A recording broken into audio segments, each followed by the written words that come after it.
نحمده ونصلي على رسوله الكريم أما بعد فأعوذ بالله من الشيطان الرجيم بسم الله الرحمن الرحیم۔ دین اسلام نے ہر کام کو اللہ کے نام سے شروع کرنے کی ہدایت دے کر انسان کی پوری زندگی کا رخ اللہ کی طرف اس لیے پھیر دیا تاکہ وہ قدم قدم پر اس حلف وفاداری کی تجدید کرتا رہے کہ میرا وجود کہہ رہا ہے کہ میرا کوئی کام بغیر اللہ کی مشیت کے، اس کے ارادے کے، اس کی مدد کے بغیر نہیں ہو سکتا۔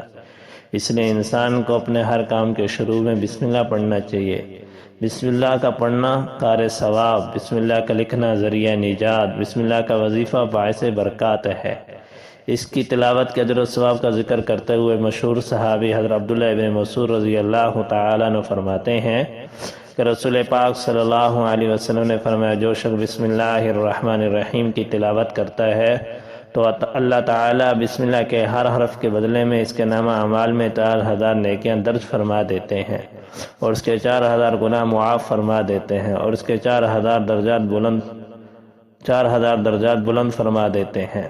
تو بسم اللہ کی تلاوت ثواب اور اجر پر غور کیا جائے تو رسول پاک صلی اللہ علیہ وسلم یہ نہیں فرمایا کہ پوری بسم اللہ پڑھنے والے کو 4000 نیکیاں ملتی ہیں، بلکہ 4000 گناہ بھی معاف ہوتے ہیں اور 4000 درجات بھی بلند ہوتے ہیں، بلکہ فرمایا بسم اللہ کے ہر حرف کے بدلے اس قاری کو یہ مرتبہ اور مقام نصیب ہوتا ہے۔ اس لیے ہمیں چاہیے کہ ہم بھی ہر کام کے شروع میں بسم اللہ پڑھیں، اللہ کے نام سے شروع کریں۔ اللہ ہمیں عمل کی توفیق عطا فرمائے۔